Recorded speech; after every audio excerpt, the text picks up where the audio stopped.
My name is Thomas Walensky, and I'm a product manager and marketing manager at RF Elements. And today we'll go into the magic behind the TwistPort. Probably some of you, or maybe even all of you, are already using our antennas, so you might have the practical experience with the TwistPort already. And now we'll provide you some of the insights on how it works.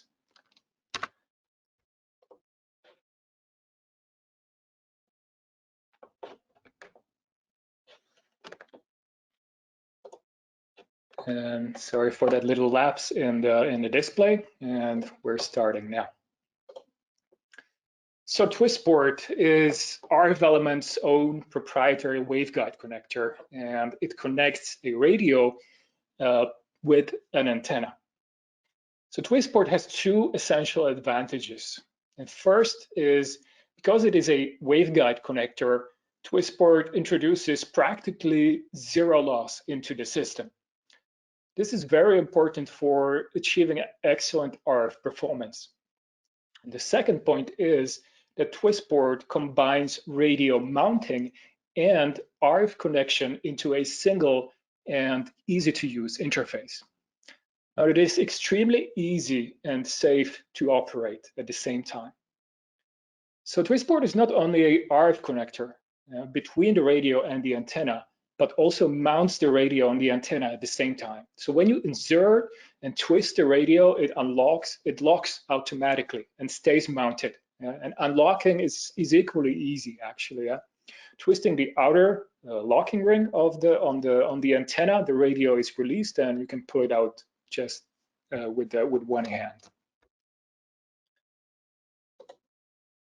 So first, we will have a look into the RF properties of the TwistPort to get better understanding why it performs so well and what are all of its advantages. TwistPort is based on a waveguide. Yeah? Much like any cable, waveguide is a structure that guides the RF waves from point A to point B, pretty much like any other cable out there. So it restricts the wave propagation to one dimension along the cable, or in this case, the waveguide, which makes it an efficient tool to transfer the radio waves from point A to point B. It is essentially an air-filled metal tube, and that's what waveguide is.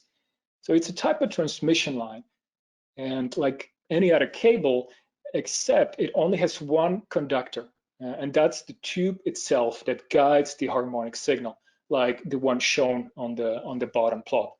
And the signal is called harmonic because of its shape. The cutoff frequency of a waveguide is a frequency at which the harmonic signal starts to travel freely through the waveguide. So if the frequency of the signal fed to the waveguide is lower than the cutoff frequency, the wave fully reflects and nothing is traveling through the waveguide. Yeah. But as soon as the frequency of the feeding signal is higher than the cutoff, the wave can travel through waveguide freely and with practically zero attenuation. The dimensions of the waveguide dictate what the cutoff frequency, in this case we marked it as FC, is going to be. So in this example of a circular waveguide, it's diameter, yeah, which dictates what the cutoff frequency is going to be. So when the size of the radius increases, the cutoff frequency decreases, and vice versa. The smaller the waveguide radius, the higher the cutoff frequency is going to become. So it's pretty much with all the things in the world of RF engineering, the frequency and the physical size are inversely proportional, which means that if one gets bigger, the other gets smaller. So the bigger the waveguide, the smaller the cutoff, and vice versa. The cutoff frequency can be actually calculated exactly, based on the equations that describe the wave propagation inside the waveguide. And we can also calculate how the fields are distributed inside the waveguide. Yeah. And it all starts with the famous Maxwell's equations, which you saw, that describe how the electric and magnetic fields are created and how they relate to each other. So waveguide as a structure creates a boundary for the RF wave propagation, and we call it, we give it a specific name, and that's boundary conditions. And these boundary conditions can be transformed into mathematical equations and inserted into these Maxwell's equations. And after some complicated math, which we're not going to bother you with, we got the solution to the Maxwell's equation. And the result of that is the description of the distribution of the fields inside the waveguide and the conditions that have to be fulfilled for the signal to actually travel through. So the fields inside the waveguide can be visualized in many ways, and this helps us understand and analyze how the RF wave travels through the waveguide. Now, in this example, we show the electric field component as it travels through. You can see, so when you look at the fields in the waveguide cross-section, or when looking from the front of the waveguide, we call this field distribution a mode. It is a pattern that is periodically repeated, nothing more, nothing less. And the color of the field says how strong the fields are at each point. So the red in the middle means that the fields are the strongest, and the blue at the edges signifies that the fields are weakest. Yeah. And the rest of the colors just is anything in between. We can also plot the magnetic field component separately. Yeah, and with the circular waveguide, they look quite similar compared to the electric component, but in general, that's not the case with other types of waveguides. And also the mode actually looks quite similar to the electric one on the previous slide with the same color coding. But again, that's just because the circular waveguide is basically symmetric around two axes. Yeah? So that's why they look very similar. So at the cutoff frequency, FC, the signal starts to travel in the waveguide, and its fields only have one mode, meaning that the distribution, and when we're looking at the fields from the front, does not change, is the same. So we can call it, let's say, M1. Yeah? And this mode M1 is well understood, and the behavior of the waveguide is well predictable and reliable when it's operating in this mode M1. So because of that, the devices based on the waveguide, which operates in this single mode, let's say, of functioning, are also reliable and well understood. So we can safely predict how the devices will work. So as we keep increasing the frequency, we encounter another cutoff frequency and another and another and so on. And at each of these cutoffs, a new mode, which is different from the previous one, starts to propagate and combines with all the previous ones and creates the patterns you can see in the animation. Yeah. So depending on the frequency of the feeding signal, multiple modes can exist in the waveguide at the same time, and they mix and create the particular field distributions you can see. So any mode above M1 is called a higher order mode, because it's above this first mode we know pretty well. So anything above it is higher order mode. And besides creating different resulting field patterns, they also suck the energy from the first mode. So the total energy the RF signal is carrying is divided between all these existing modes. All the higher order modes are usually undesirable because the devices based on a waveguide work reliably and predictably when only in the first mode. Yeah. So the higher order modes suck the energy and make the behavior of a horn antenna, for example, unreliable and unpredictable. So because the higher order modes are undesirable, the useful bandwidth of a waveguide is bound by the cutoff of the second mode M2, and that's at the top, at the end of the top end of the spectrum. It is called single mode bandwidth, and it is limited by two frequencies. So first, it's the cutoff frequency of the first mode M1 at the lowest frequency, and second, the cutoff frequency of the second mode M2 as the highest operating frequency the waveguide can be used at. So the waveguide itself does not really care, actually. You can, of course, use it at any frequency after the first cutoff, whatever you please, but you have to be prepared that it might potentially not work as you expect. And because of that, for most practical applications, the bandwidth of the waveguide is bound by the first and second cutoff. Now, both of these frequencies can be precisely calculated, so it's quite easy to determine the so-called single mode bandwidth. And definitely, you don't want to use the waveguide at the frequencies approaching these cutoffs. So, which practically means that, once the frequency crosses the FC, it doesn't mean that the waveguide works 100% as we want it, just right at that FC frequency. It's not digital, like like you going from 0 to 1. You have to go a little bit above it. And the same thing when approaching the second cutoff, FC2.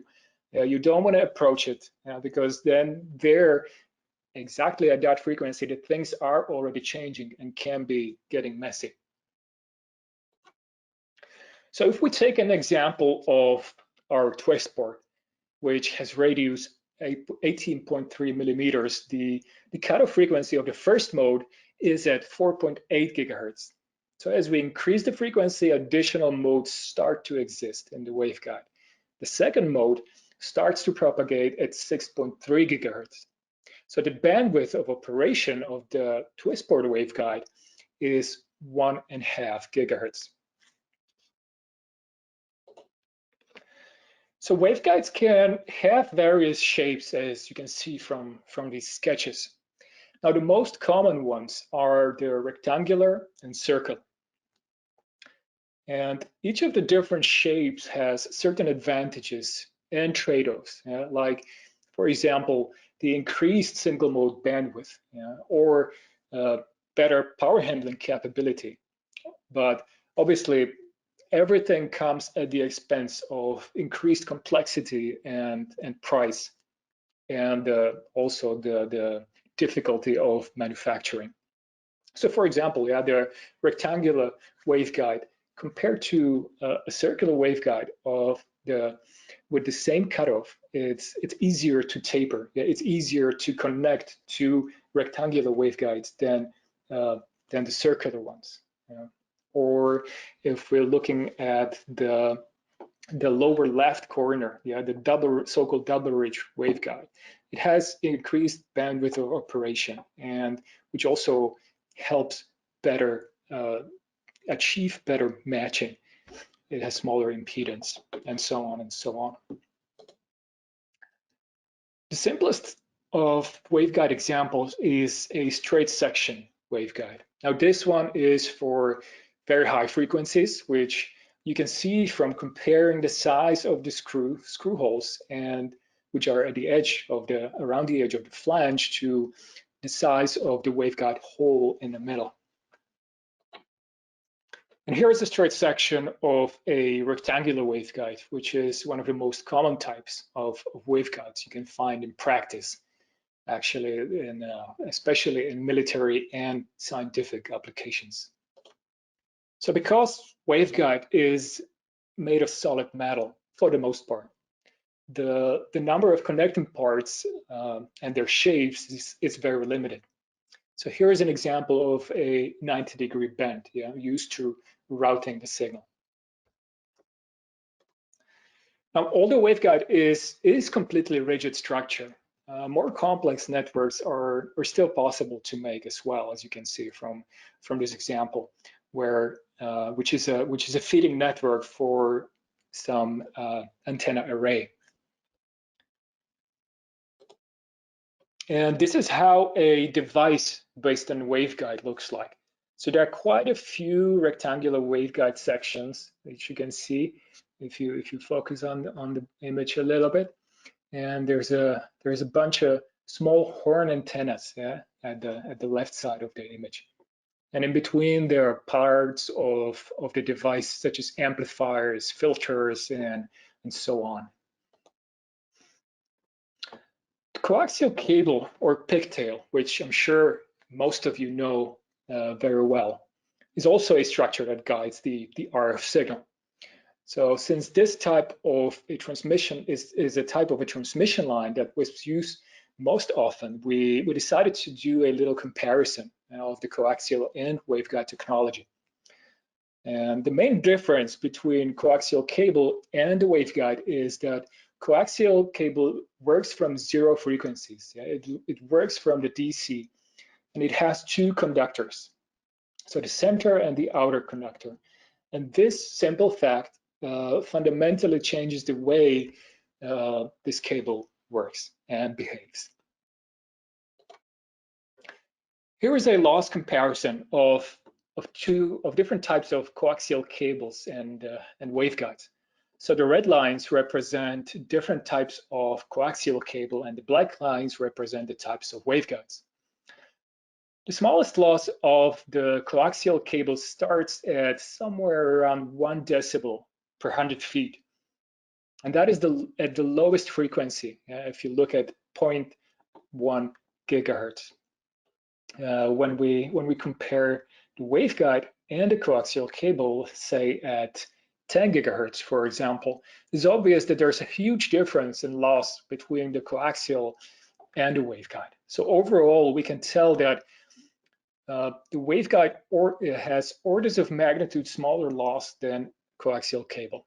Now, for example, looking at the WC281 at 10 gigahertz, it has approximately 0.2 decibels per 100 feet loss, where the best coaxial cable has around 30 decibels per 100 feet loss. So whenever you need extremely low loss, waveguide is simply a must.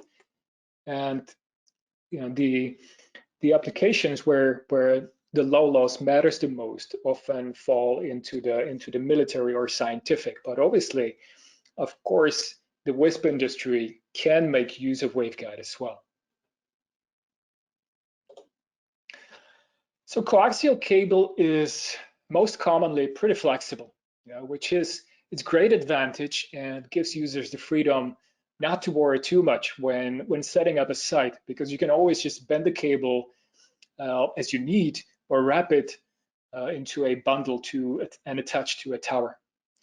There's also something called a semi-rigid coaxial cable, which is somewhat rigid, as the name obviously suggests, but you can still bend the cable a few times as you need when installing. So the reward for the partial rigidity is more reliable and stable performance, and also lower loss compared to the flexible option, but at the expense of higher price, and definitely not, the semi-rigid cable is not as durable as the flexible one. You can only bend it a few times before the outer shield starts breaking or bends so much that the cable becomes basically useless. But also waveguide can be flexible and in a similar fashion as the semi-rigid coaxial cable, but it is more expensive than the rigid waveguide. So here it's kind of the other way. The flexible waveguide only makes economical sense for frequencies approximately above 5 gigahertz, because below 5 gigahertz, the size of the waveguide just makes it too expensive to make. Nobody would buy that. And the flexible waveguide has few disadvantages compared to the rigid one, like a little bit higher loss, and it's also relatively fragile because similarly like the semi-rigid cable, it can only bend a few times to work reliably. And it also has lower power handling, but overall, in the case where there's no way around it and you need something that is flexible, it's still a very good option. But again, for the most practical applications, the rigid waveguide is preferred because of the price and better properties.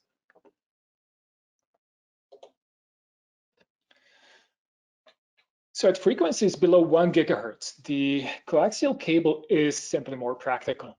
Now its size is still easily manageable and it performs fairly well, actually.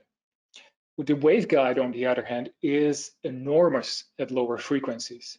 And as you can see from the example shown, also its single mode bandwidth is rather small compared to coaxial cable, and its price is much higher too. So the only applications where this size waveguide is justifiable are high power radars, where every bit of the energy is important to deliver the highest possible performance. As the frequency increases, the dimensions of the waveguide are shrinking. Again, the same rule of the RF world.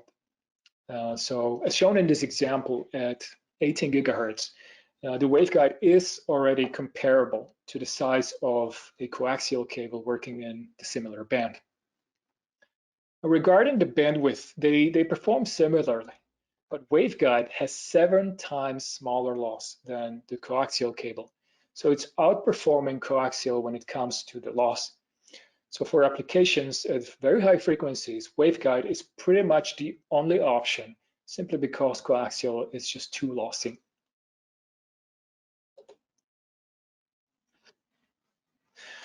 So in terms of power handling, the difference between the coaxial cable and the waveguide is even bigger.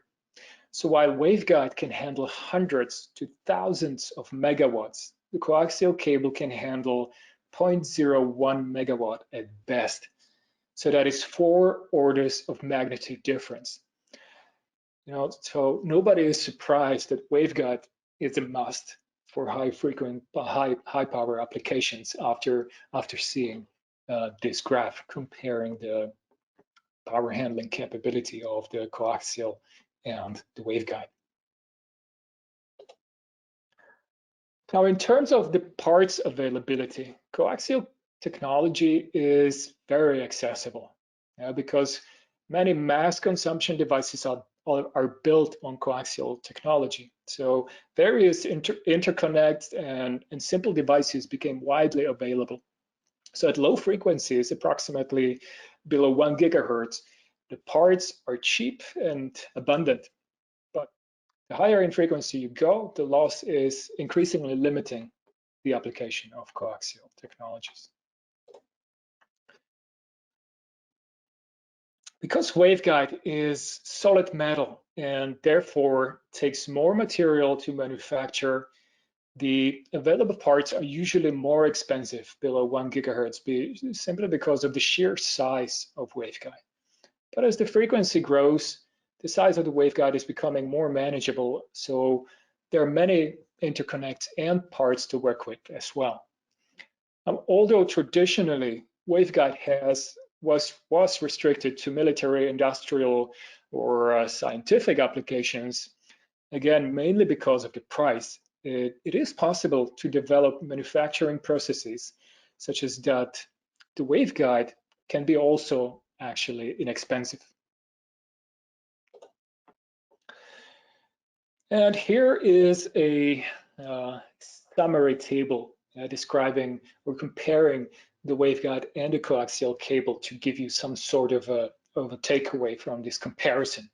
So when it comes to the losses, waveguide has no competition. When it comes to the operating frequency, here the comparison is not on the basis of deciding which one is better or worse, but more what you can deal with.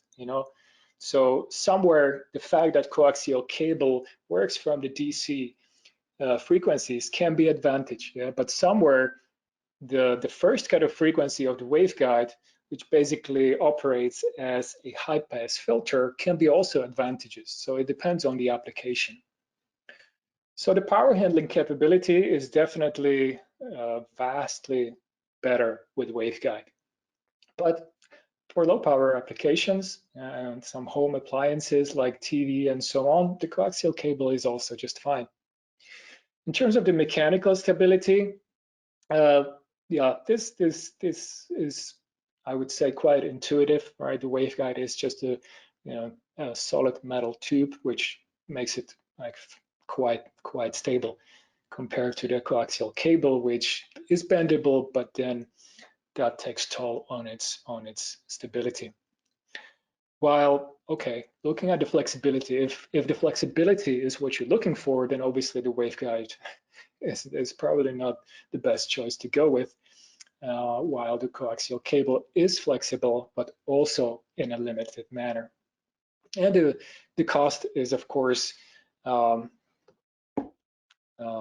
a little bit higher with the waveguide. Can be made cheap, but traditionally is quite cheap. And obviously the coaxial cable is widely available for almost no money. You can buy those coaxial cables for a few bucks nowadays, and they work decently well.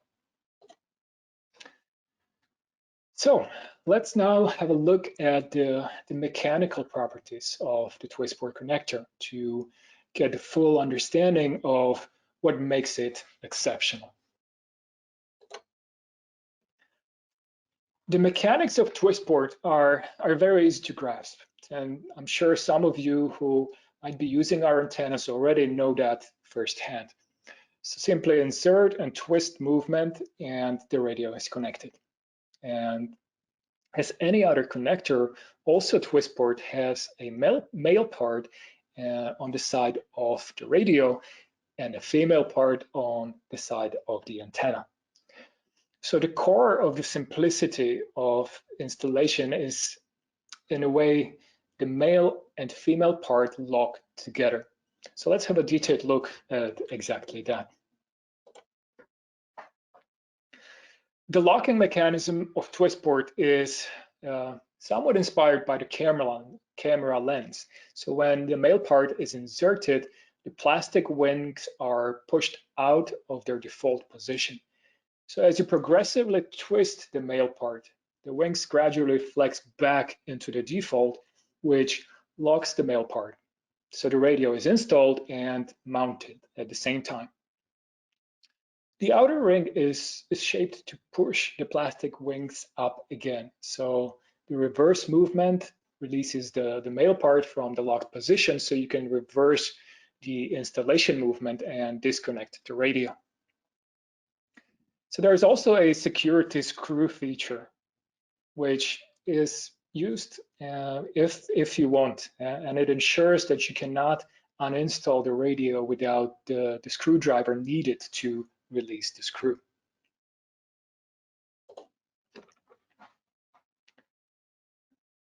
The TwistPort connection is very secure thanks to a 4-point locking system.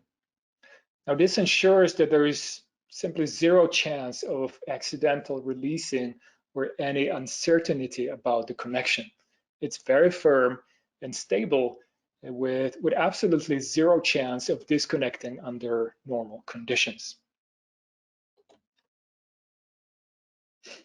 The mechanical stability of the TwistPort is just incredibly high. I mean, even after many repetitions of connecting and disconnecting the radio to the antenna, the TwistPort stays fully functional with no change whatsoever. So the life cycle of the TwistPort connector is simply extremely long. And as of now, so far, we have not heard from any customer telling us that, oh, my TwistPort has broken, for any reason, actually. So for stable and reliable operation of WISP networks, it is important to have gear that withstands the environmental influences, whether it's rain or whatever else. But not only that, it also needs to perform at its best. Yeah, so the precise manufacturing and high quality materials we use makes the TwistPort perfectly isolate the RF environment from the outside world. Now, TwistPort resists any climate and weather-related conditions while it maintains a reliable and stable performance with practically zero loss. So it doesn't matter whether you're in hot, cold, rainy, dusty, or humid conditions. Really, there is no difference to the perfection of operation of TwistPort connector. It's simply made to last. So thanks to the circular shape of the waveguide, TwistPort connection is rotationally symmetric. So if situation demands it, you can rotate the male TwistPort part in 90-degree steps to any position that works best for you. So if there is some sort of structural obstruction on the site, you have 3 other options to choose from. So it's quite handy. It really leaves you with the flexibility to adjust to the changing situation on the go. So as we said, the TwistPort, as any other connector, has male and female part. So let's now look closer at the male part of on the side of a radio. So in our reference design from 2014, we completely removed the coaxial cables between the radio and an antenna and integrated the transition between them directly into the PCB of the radio. Now this change enabled near zero loss of power when it travels from the radio to the antenna, because we simply removed the coaxial cables, which, as we know by now, are highly lossy. And also the transitions between the coaxial cable and radio PCB, which introduce loss as well, actually. So this reference radio design created a solution with integrated waveguide technology and TwistPort connector for simple and effortless connection. Since there are many popular third-party radios which use coaxial connectors at the radio output, we developed a solution which enables them to be used with our TwistPort antennas. So the TwistBoard Adapter converts the coaxial interface on the side of the radio into a male TwistPort interface, which you can easily use with any of our antennas. Now, looking under the hood of the TwistPort adapter, you can see that there's still a pair of semi-rigid coaxial cables feeding the male waveguide part of the TwistPort connector.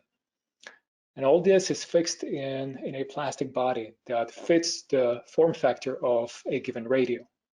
Now, you might be going a little bit like, but you said there was no coaxial cables. Well, since the semi-rigid cables are high quality and we have full control over the manufacturing process of the adapters, the loss they might introduce is minimized and their performance does actually not deteriorate with the time, simply because under normal conditions, users do not need to handle the cables at all. So no need to screw and unscrew anything in and out repeatedly. So these cables do not undergo the normal wear and tear process as you know it. So the radio is installed, like all this, the TwistPort adapters make it so easy for the radios to be installed by simply pushing it in, twisting the TwistPort adapter until you hear the click sound and you know that the radio is firmly attached to the antenna. So undeniably, one of the big advantages of TwistPort environment is the simplicity of installation. Or insert, twist, and that's it. Yeah. So radio is installed in a matter of a few seconds with absolutely no tools required. Now this is especially important for the tower techs. So the less time they spend climbing the tower, the safer they are. So this is exactly the requirement we had in mind when we were designing the TwistPort. By minimizing the time needed to install the radio, we help improve the safety of the tower techs.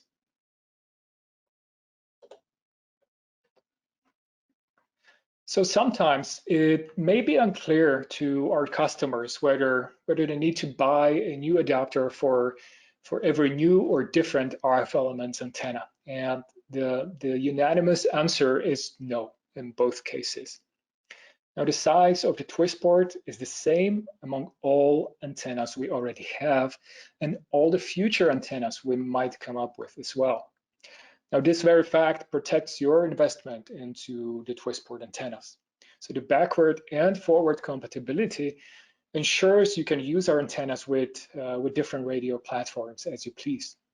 So if you decide you need to switch to a different radio vendor, you do not need to throw the antennas away. Simply change the adapter to fit the radio you want to use and keep using the antennas you already have.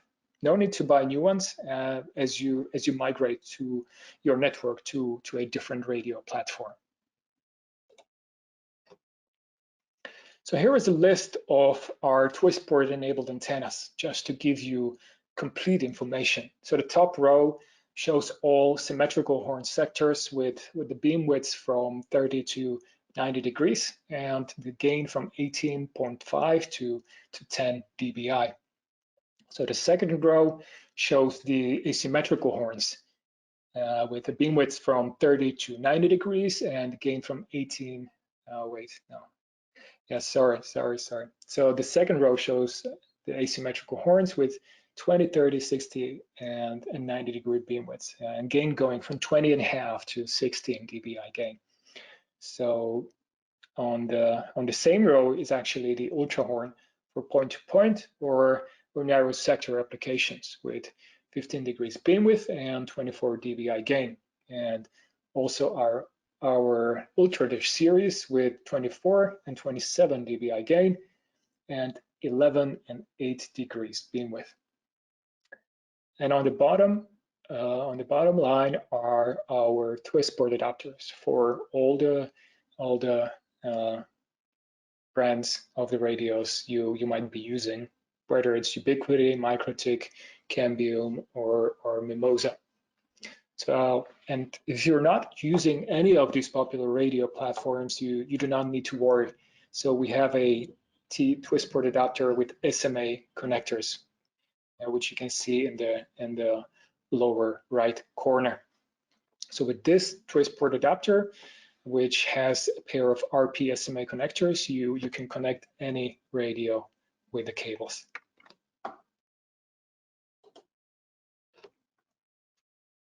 So whenever we feel that something makes sense because it's good for our customers, we're not afraid to introduce completely new ideas to the industry, which is the case with the TwistPort as well.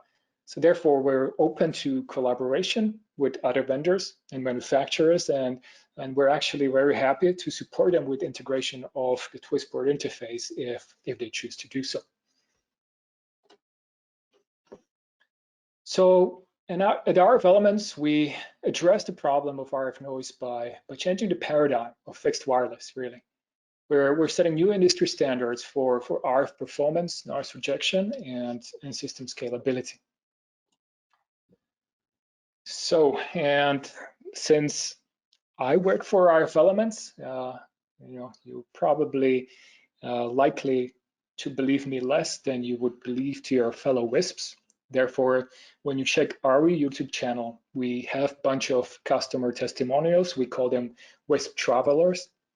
And there in these short videos, WISPs like yourselves are talking about how the RF Elements technology helped them, or how they perceive it altogether. And we also recently started a series of short educational videos. Again, if you go to our YouTube channel, you'll find a playlist called Inside Wireless, where we have a bunch of videos on different topics from the world of RF engineering to basically help you understand things better and make better decisions on that base. We also have an online community called rflab.com. It's a classical discussion forum where, after you register, there's a lot of content which is already there, all kinds of videos, even those I mentioned. And of course, there is a lot of questions which we're answering periodically. And a lot of users have already asked their questions, and so you can search among those or ask your own. We're always happy to connect with our customers and answer any questions they might have. So, and with this last slide, I'm ending my monologue and hopefully handing it over to you if you have any questions. Thank you, Tomas. I do not see any questions that have come up yet through the presentation, but I'll give everyone a few more minutes. Again, if you have any questions, please go ahead and type them in the Q&A section, and we'll get those answered for you. Thank you, Tomas, for the presentation as well. You're welcome. And I would like to thank everyone for joining for the webinar today, and looking forward to any future webinars we might have. And we have a few of them in the works, so definitely stay tuned to our social media channels. Thank you. It doesn't look like there's any questions, but this webinar will be sent out through email to everybody. So if there are questions that do arrive after the presentation, please don't hesitate to reach out to Streakwave or RF Elements directly, and we'll be glad to help you answer any questions. Thank you again. Have a great day. Thank you. Bye-bye.